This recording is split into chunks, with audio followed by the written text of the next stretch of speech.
Hello කොහොමද ඔයාලා හැමෝටම ඔන්න ඉතින් ඔයාලා වාදත් මගේ channel එකට මම ආදරෙන් පිළිගන්නවා. ඉතින් ඔයාලටත් මෙන්න මේ වගේ කොමාරිකා පිත්තක් තියෙනවා නම් මං අද කියලා දෙනවා ඒකෙන් කොහොමද ඔයාලගේ මුහුණ ලස්සන කරගන්නේ සුදු කරගන්නේ කියලා. මුහුණට මොන සත්කාරය කරන්න ගියත් අපි මුලින්ම කරගන්න ඕනේ මුහුණ හොඳට ක්ලෙන්ස් කරගෙන පිරිසිදු කරගන්න එක. ඉතින් මම හදන්නේ මේ කොමාරිකා පිත්තෙන් කෑල්ලක් අරගෙන ක්ලෙන්ස් එක හදාගෙන මුලින්ම මුහුණ ක්ලෙන්ස් කරගන්න.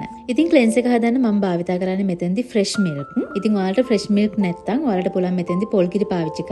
නැත්නම් ඔයාලට පුළුවන් වෙනම කොමාරිකා කෑල්ලක් අරගෙන ඒක මේ විදිහට ගෑරුප්පකින් මේ වගේ සිදුරු හදාගෙන ඒකට දෙහි බිඳු 2-3ක් එකතු කරලා ඒකෙන් ක්ලෙන්ස් එක හදාගෙන මූණ හොඳට පිරිසිදු කරගන්න.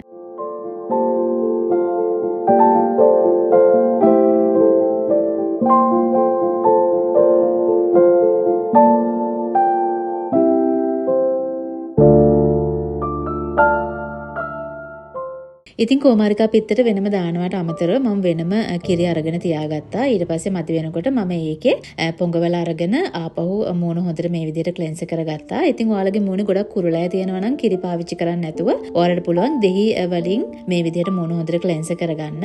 ඉතින් තනිකරම දෙහි මූණට පාවිච්චි කරනවට වඩා කොමාරිකා වගේ දෙයක් එකතු කරලා පාවිච්චි කරනකොට එතන තණුක වීමක් සිදු වෙනවා. එතකොට ඔයාලගේ මූණට ගොඩාක් සැරක් එන්නේ නැහැ. හැමට කිසිම හානියක් වෙන්නේ නැහැ. ඉතින් ඔයාලට ගොඩාක් කුරුලෑ ආසාදන වගේ තියෙනවා නම් මෙතනදී වඩා සුදුසු ඔයාලා දෙහි බිඳු 2-3ක් කොමාරිකා කෑල්ලට දාලා ඒකෙන් මේ විදිහට මුහුණ සහ බෙල්ල හොඳට පිරිසිදු කරගන්න.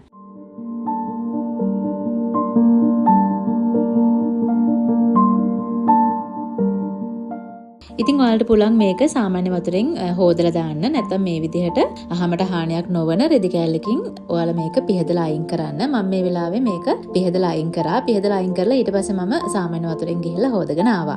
ඉතින් සාමාන්‍ය සැර නැති ෆේස් වොෂ් එකක් දාලා ඔයාලට මේ වෙලාවේදී මුහුණ හොදගන්න පුළුවන්. ඉතින් මම සාමාන්‍ය ඇල් වතුරෙන් මුහුණ හොදගෙන ආපු නිසා මම ඊට පස්සේ ස්ටීම් කරන එක වෙනුවට මගේ මුහුණ ඒ රෙදි කෑල්ලෙම මේ විදිහට තැව්වා.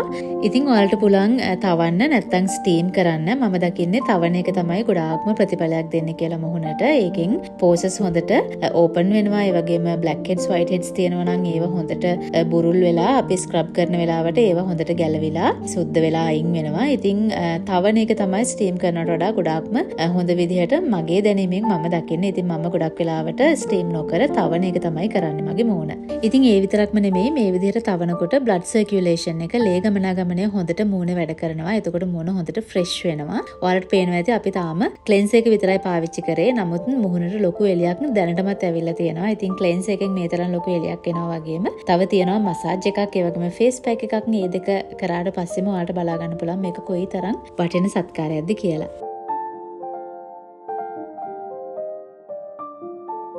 ඊට පස්සේ මම හදාගන්න යන්නේ ෆේස් පැක් එක. මෙතන ෆේස් පැක් එක සහ ස්ක්‍රබ් එක දෙකම එකට තමයි මම හදන්නේ. ඉතින් මුලින්ම මම මේකට කඩල පිටි තේ හැඳි දෙකක් වගේ එකතු කරගන්නවා ෆේස් පැක් එකට.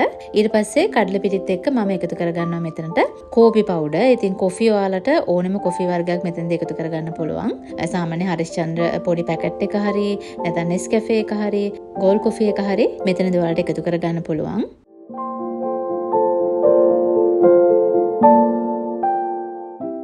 ඊට පස්සේ කොෆි පවුඩර් එකයි කඩල පිටි ටිකයි හොඳට එකට මික්ස් කරලා ඒකට ඊට පස්සේ අපි දැන් එකතු කරගන්නනේ කොමාරිකා. මොකද අපි මෙතන කොමාරිකා වලින් තමයි අද මේ ට්‍රීට්මන්ට් එක කරන්නේ. ඊට පස්සේ ඔයාලා මේ වගේ කොමාරිකා පිත්තක් අරගෙන ඒක මික්ස් කරගන්න පුළුවන් වෙන ප්‍රමාණයට කොමාරිකා මේකට එකතු කරලා හොඳට මේ ටික මික්ස් කරගන්න.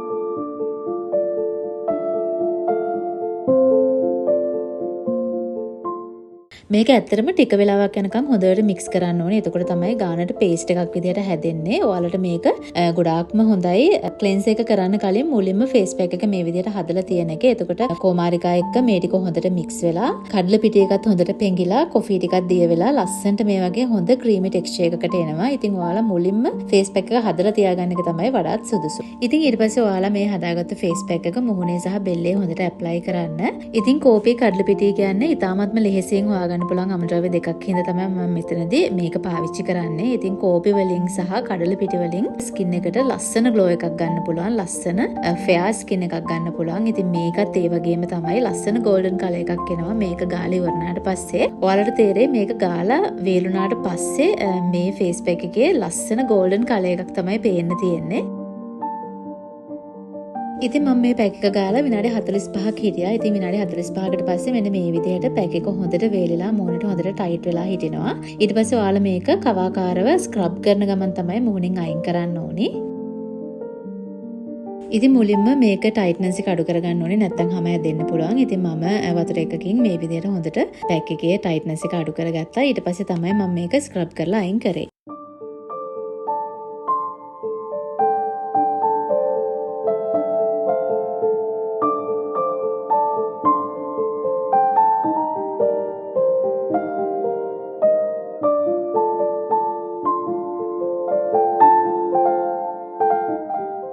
ඉතින් ස්ක්‍රබ් කරලා ඉවරනාට පස්සේ මම ආපහු සැරයක් මේක පිහදලා අයින් කරා. අයින් කරලා තමයි මම ඊට පස්සේ හොඳට හොදගත්තේ. හැබැයි මම මේ වෙලාවේ සබන් ෆේස් වොෂ් කිසිම දෙයක් පාවිච්චි කරන්නේ නැතුව තමයි මේක සාමාන්‍ය වතුරෙන් හොදගත්තේ. ඔයාලට පේනවා ඇති කොයිතරම් ලොකු වෙනසක් වෙලා තියෙනවද කියලා දැනටමත්. ඔයාලට පුළුවන් වීඩියෝ එක මුලට ගිහිල්ලා බලන්න. මගේ අඳුර වෙලා තිබ්බ මූණ දැනටම ලොකු එළියක් ඇවිල්ලා තියෙනවා. නිකට, නළල, කම්බුල මේ වගේ තැන්වල ලොකු එළියක් ඇවිල්ලා තියෙනවා. ඉතින් මේක හරි පුංචි දෙයක්.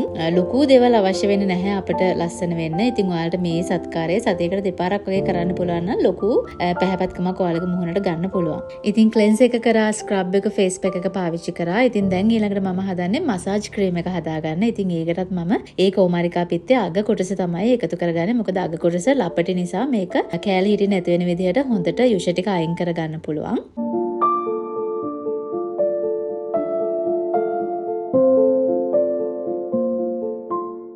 ඉතින් ඊට පස්සේ අයින් කරගත්ත යුෂ ටිකට මම එකතු කරගන්නේ විටමින් E කරල් දෙකක්. ඉතින් ඔයාලට මෙතෙන්දී පුළුවන් විටමින් E එකතු කරගන්න, නැත්නම් එක්ස්ට්‍රා වර්ජින් කොකනට් ඔයිල් එකතු කරගන්න, නැත්නම් ආමන්ඩ් ඔයිල් එකතු කරගන්න. මේ වගේ ඕනෙම ඔයිල් වර්ගයක් මුහුණට හොඳ ඕනෙම ඔයිල් වර්ගයක් ඔයාලට මෙතෙන්දී එකතු කරගන්න පුළුවන්.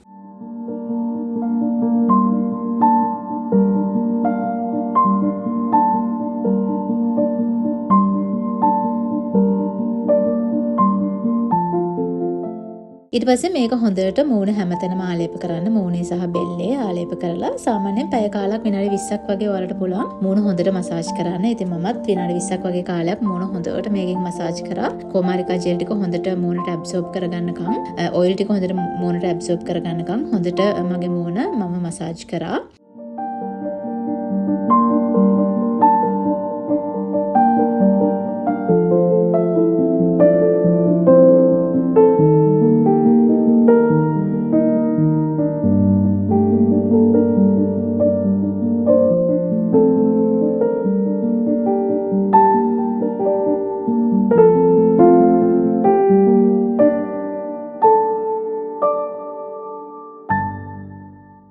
ඉතින් මසාජ් කරාට පස්සේ විනාඩි 10ක් විතර මූණේ ඒ ටික එහෙමම මම තියන්න ඇරියා. ඉතින් ඔයාලටත් පුළුවන් පොඩ්ඩක් වෙලා ඉන්න. විනාඩි 10ක් වගේ ඉඳලා සාමාන්‍යයෙන් මේක රැයට කරනවා නම් ඕගලන්ට හොදන්න අවශ්‍යතාවයක් නැහැ. මේක එහෙමම තියලා පහවදා උදේට ඔයාලට ෆේස් වොෂ් එකක් දාලා හොදලා දාන්න පුළුවන්. ඉතින් මම මේක සෝදලා දාලා ඊට පස්සේ ඇලෝවෙරා ජෙල් එකක් මම මුහුණට පාවිච්චි කරනවා. ඉතින් මොයිස්චරයිසර් එක විදිහට මම පාවිච්චි කරන්නේ ඇලෝවෙරා ජෙල් එක. ඉතින් ඔයාලට ඇලෝවෙරා ජෙල් තියෙනවා නම් හොදලා ඉවත් කරාට පස්සේ මොයිස්චරයිසර් එක විදිහට ඇලෝවෙරා ජෙල් එක පාවිච්චි කරන්න පුළුවන්. ඉතින් මේක තමයි ෆයිනල් රිසල්ට් එක. ලොකු එළියක් මගේ මූණට ඇවිල්ලා තියෙනවා. ඉතින් මේක ඔයාලටත් කරගන්න පුළුවන් හරිම ලෙහෙසියෙන්. එහෙනම් ඉතින් මම අදට ගිහිල්ලා එන්නම්. තවත් ලස්සන අලුත් වීඩියෝ එකකින් ආපහු හම්බ වෙනකම්. බයි.